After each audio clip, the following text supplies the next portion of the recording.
Hi మామా bros. మనం ఇప్పుడు ఎక్కడున్నామంటే ఇది శ్రీరంగంలోని శ్రీ రంగనాథుని యొక్క దేవస్థానం. ఇదే ఆ దేవస్థానం యొక్క గర్భగుడి. లోనికి మొబైల్ అలౌ చేశారు, బట్ మూల విరాట్ని తీయడం అవ్వదు. అక్కడ దర్శించుకుని ఇది ఎగ్జిట్ అనమాట. ఇదే గర్భగుడి. ఇక్కడ నుంచి ఇదంతా ఇది ఒక మహా అద్భుతమనే చెప్పుకోవాలి ఈ కట్టడం. ఎందుకంటే చాలా పురాతనమైన టెంపుల్ ఇది. ఇదంతా గర్భగుడిలోన, ఓకేనా. ఇది చాలా అద్భుతంగా ఉంది. ఈ గోపురాలు చూసుకున్నట్లయితే బయట నుంచి చూపిస్తాను మీకు. చాలా అంటే చాలా పెద్దగా ఉన్నాయి గోపురాలు. అప్పట్లో మన రాజులు మన యొక్క హిందుత్వాన్ని కాపాడడం జరిగింది కాబట్టి ఇప్పటి వరకు మనం ఈ గోపురాలు చూడగలుగుతున్నాం. లేదంటే ముస్లింల దండయాత్రలో మనం చాలా దేవాలయాలు కోల్పోయాం. అందులో ఈ గుడి మీద వాళ్ళు దండయాత్ర చేయడం జరిగింది. అయితే ఈ యొక్క మూల విరాట్ ఏదైతే ఉందో శ్రీరంగనాథుని మూల విరాట్, అది తిరుపతిలో ఈ శ్రీరంగనాథు వారి మూల విరాట్ని ఇక్కడ ఎప్పుడైతే దాడి జరిగిందో అప్పుడు ఇక్కడి నుంచి తీసుకువెళ్ళి తిరుపతిలో దాయడం జరిగింది అప్పట్లో. తర్వాత మళ్ళీ ఇక్కడ తీసుకొచ్చి ఇదే గర్భగుడిలో ప్రతిష్టాపించడం జరిగింది. ఇక్కడ దాడి చేసి వాళ్ళు చాలా మన సంపదను దోచుకుని వెళ్ళారు. కానీ మన యొక్క మూల విరాట్ని మాత్రం టచ్ చేయలేకపోయారు. ఇవే శ్రీవారి యొక్క పాదాలు ఇక్కడ ఉన్నాయి. ఇది గుండి, ఇదంతా గర్భగుడే. మనం బయట నుంచి తీయడం జరుగుతుంది. చూడండి అప్పటి యొక్క స్తంభాలు ఎంత హైట్లో ఉన్నాయో. ఇది ఒక అద్భుతమనే చెప్పుకోవాలి. మన తమిళనాడులోని చాలా టెంపుల్స్ ఇటువంటివి ఉన్నాయి. చాలా అద్భుతంగా కట్టారన్నీ అప్పట్లో. ఇక్కడ చూసినట్లయితే ఇది ఒక పీఠం, రంగనాథ స్వామి వారిది. అప్పుడు రాజావారి కట్టడం జరిగింది. అదండి అదే గర్భగుడి. అలానే దర్శించుకోవడం జరుగుతుంది. ఈరోజు భక్తుల రద్దీ లేకపోవడంతో దర్శనం చాలా వేగంగా జరిగింది. కొంచెం టైం ఉంది మనకు మూల విరాట్ని చూడడానికి. లోన స్వామివారు ఆదిశేషులపై పవనించడం మనం చూస్తాం. ఆ విగ్రహం ఇదే గుళ్ళోని మొత్తం స్తంభాలతోని అప్పట్లో ఈ కట్టడం చాలా అద్భుతంగా కట్టారు.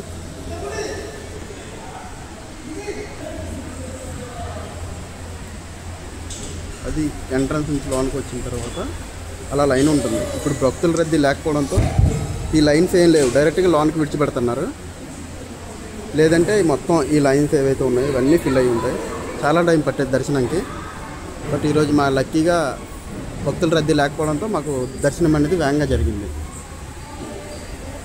అక్కడ గంట చూడండి ఎంత పెద్దది ఉందో. చూడండి గంట ఎంత పెద్దది ఉందో.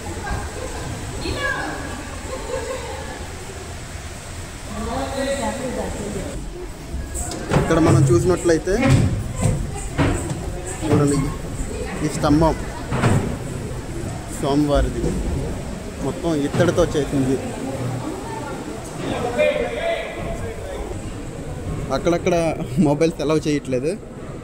మీరు చూసినట్లయితే ఇక్కడ బోర్డు కూడా ఉంది. ఇలానే లోనకి వెళ్ళి ఇది ఎగ్జిట్ ఉండేది. ఇలా వెళ్తే ఆ తిన్నగా వెళ్తే అక్కడ ఒక అమ్మవారి టెంపుల్ ఉందంట. చూద్దాం ఎలా ఉంటుందో. ఆ ధ్వజస్తంభం అయితే చాలా ఎత్తుగా ఉంది. మొత్తం ఇత్తడి కోటింగ్తో ఉంది. ఇత్తడి కోటింగ్ కాదు, ఇత్తడే అది. అప్పట్లో చాలా కష్టపడి మన రాజులు మన హిందుత్వాన్ని నిలబెట్టడానికి ఇటువంటి కట్టడాలు ఎన్నో కట్టారు. అందులో ఇదొక అద్భుతం అని చెప్పుకోవాలి. అలా చూడండి, అదొక గోపురం. చూడండి, ఈ గోపురానికి ఒక హిస్టరీ ఉంది, అది మీకు చెప్తాను. ఈ గోపురం ఏదైతే ఉందో మొత్తం 4 దిక్కులో 4 గోపురాలు ఉంటాయి. బట్ ఈ గోపురానికి ఒక ప్రత్యేకత ఉంది. అదేంటంటే అప్పట్లో ముస్లిమ్స్ దండయాత్రలో మన మూల విరాట్ని తీసుకుందామని చూశారు, బట్ అవ్వలేదు.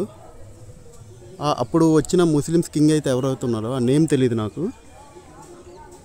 అతను ఏం చేశారంటే ఇక్కడ సంపదను దోచుకెళ్దామని చూశారు. మన ఆస్థాన అత్తకి ఎవరైతే ఉన్నారో ఆవిడ చాలా తెలివిగా అతన్ని మత్తులో ముంచి తన నాట్యంతో గోపురం పైకి తీసుకువెళ్ళి అక్కడ నుంచి అతన్ని తోసి చంపేసింది. And at the same time ఆవిడ కూడా అక్కడి నుంచి దూకి ఆత్మహత్య చేసుకుంది. ఇటువంటి ఎంతోమంది మహానుభావులు అలానే గొప్ప వాళ్ళ త్యాగాల వల్లనే ఈరోజు మనం ఇలా కొన్ని దేవస్థానాలు చూడగలుగుతున్నాం. ఆవిడ యొక్క త్యాగానికి గుర్తుగానే ఈ టెంపుల్కి ఇంతవరకు కలర్ వేయడం అనేది లేదు, అలా వైట్ కలర్గానే ఉంచేశారు. ఓకేనా, అది ఈ గోపురం యొక్క ప్రత్యేకత. ఈ గోపురానికి అందుకనే కలర్ వేయలేదు, ఆవిడ యొక్క ప్రాణత్యాగానికి నిదర్శనంగా దాన్ని అలా ఉంచేశారు. మిగతా 3 గోపురాలకు కూడా కలర్స్ వేయడం అనేది జరిగింది. చూడండి, అప్పుడు ఇంత ఎత్తు గోడలతో నిర్మించడం జరిగింది. ఎందుకంటే ఈ దుండగులు ఎవరైతే ఉన్నారో ముస్లిమ్స్ మన దేవాలయాల మీద ఎక్కువ దండయాత్ర అనేది చేసేవాళ్ళు. వాళ్ళ నుంచి రక్షించడానికి మనం ఇలాగ ఎత్తైన గోపురాలను నిర్మించడం జరిగింది.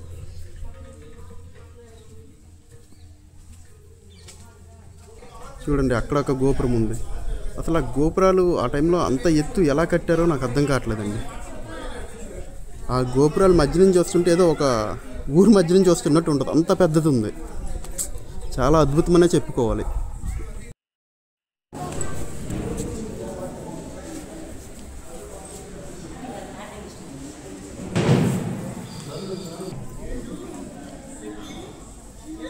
ఇక్కడ మనం చూసినట్లయితే ఇప్పుడు మీకు ఏదైతే చూపించానో అది అమ్మవారి టెంపుల్. అందులో 3 అమ్మవార్లు కొలువై ఉన్నారు. ఒకరి వెనక ఒకరు 3 అమ్మవార్లు కొలువై ఉన్నారు ఈ టెంపుల్లో. ఇది స్ట్రైట్గా ఎంట్రన్స్. ఇప్పుడు నేను రీసెర్చ్ చేసి కనుక్కున్నది ఏంటంటే ఇక్కడున్న స్థల పురాణం ప్రకారం రాముల వారు యుద్ధం గెలిచిన తర్వాత మన విభీషణుల వారి గారికి రంగనాథి స్వామివారి విగ్రహం అనేది బహుమతిగా ఇవ్వడం జరిగింది. అయితే ఇచ్చే ముందు రాముల వారు విభీషణునికి ఏం చెప్పారంటే ఇది మీరు ఎక్కడ కింద పెట్టకూడదు అని చెప్పారు. అతను మార్గం మధ్యలో ఆదమర్చి విగ్రహాన్ని ఈ స్థలంలో కింద దించారు. దాంతో ఆ విగ్రహం ఇక్కడే ఉండిపోవడం జరిగింది.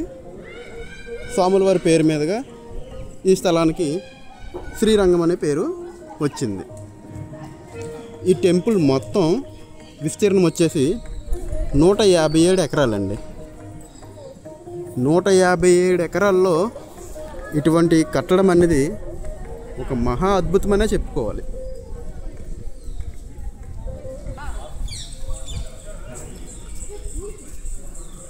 ఈ టెంపుల్ అనేది 10th సెంచరీలో ఇక్కడ నిర్మించడం జరిగింది.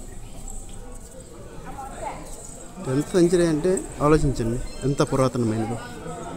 ఆ తర్వాత దీనికి డెవలప్మెంట్గా మన శ్రీకృష్ణదేవరాయలు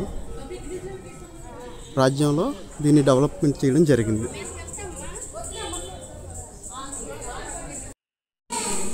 ఇక్కడ చూస్తున్నట్లయితే ఈ పాదముద్రికలు ఏవైతే ఉన్నాయో దాని యొక్క ప్రత్యేకత వాటి మధ్యన 5 వేలు పెట్టి ఇక్కడ బొట్టన వేలు పెట్టి అక్కడ ముడుకులు పెట్టి ఈ యాంగిల్లో అలా అటు చూస్తే ఇక్కడ అమ్మవారిది దర్శనం అనేది జరుగుతుంది. బట్ ఇప్పుడు ఏం జరిగిందంటే అక్కడ కర్టన్ వేయడం వల్ల అమ్మవారు అనేది కనబడించడం లేదు. ఇది అమ్మవారి టెంపుల్. ఇక్కడ పంతులు గారు ఫోటో తీయడానికి అలౌ చేయట్లేదు. సో ఇలానే చూద్దాం. ఇదిగోండి, ఇది ఒక గోపురం.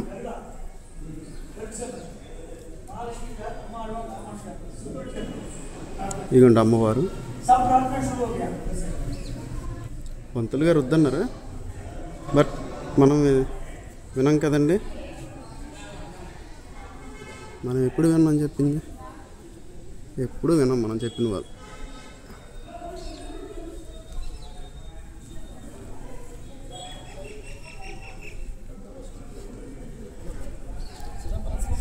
జై శ్రీ నరసింహస్వామి. ఇక్కడ చూసినట్లయితే నరసింహస్వామి యొక్క టెంపుల్ ఇక్కడ ఉందండి, నార్త్ గేట్ దగ్గర. బట్ ఇక్కడ ఫొటోస్ ఎలా లేవు, చూద్దాం ఏమవుతుందో. ఇది ఒక గోపురం, అండ్ దాని తర్వాత ఒక గోపురం ఉంది, దాని తర్వాత పెద్ద గోపురం ఉంటుంది. టెంపుల్ ఇక్కడ తమిళనాడులో టెంపుల్స్ ఎలా ఉన్నాయంటే 4 లేయర్స్తో ఉన్నాయండి. గర్భగుడి వచ్చేసరికి 4th లేయర్ మధ్యలో ఉంటుంది. ఫస్ట్ లేయర్ ఒక 50 మీటర్స్ హైట్తో మన కాంపౌండ్ వాల్ ఉంటుంది. అంటే సెకండ్ లేయర్ అలానే ఒక 30 మీటర్స్, అలా చాలా చాలా పెద్ద కాంపౌండ్ వాల్స్తో ఒక 4 లేయర్స్ మధ్యన అంత సేఫ్టీ మెజర్స్ తీసుకొని అప్పట్లో టెంపుల్స్ అనేవి నిర్మించడం జరిగింది. దీనికి కారణం మన రాజులు అప్పట్లో టెంపుల్స్లోనే వాళ్ళ సంపదనన్నింటినీ దాచిపెట్టేవారు. సంపద అయితే కానివ్వండి, లేదా పండించిన పంట అయితే కానివ్వండి, అన్నీ టెంపుల్స్లోనే దాచిపెట్టేవారు. అందుకనే ఇంత సేఫ్టీగా కట్టడం జరిగింది. చూడండి, ఇవన్నీ మండపాలు. ఓకేనా, ఇది ఎంట్రన్స్, ఇది మండపం. ఇప్పుడు కరెంట్ సప్లై అక్కడ డీజే పెట్టారు, generator, and RO water plant కూడా ఉంది అక్కడ. చూడండి, ఇటువంటి మండపాలు అప్పట్లో కట్టినవి అన్నీ కూడా.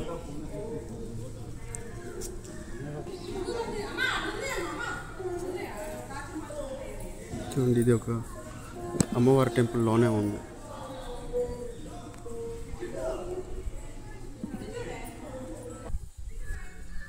ఇక్కడ మీరు చూసినట్లయితే ఇది గార్డెన్ ఉందండి. ఇక్కడ చూడడానికి ఫ్లవర్స్తో చాలా బాగుంది.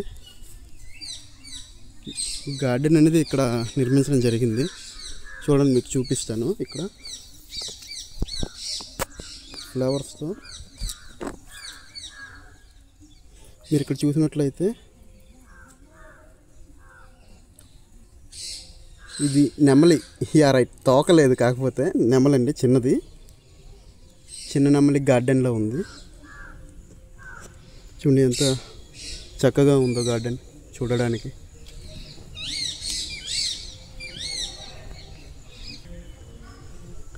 చూడండి, ఇది టెంపుల్ చుట్టూ తిరగడానికి ఒక వేవ్ ఉంది. చూడండి, ఎన్ని ఎకరాల్లో ఈ గుడి అనేది నిర్మించడం జరిగిందంటే 50 ఏకర్స్ అండి. 50 ఎకరాల్లో ఈ గుడి నిర్మించడం జరిగింది అని నాకు చెప్పారు. బట్ నేను రీసెర్చ్ అనేది చేయలేదు.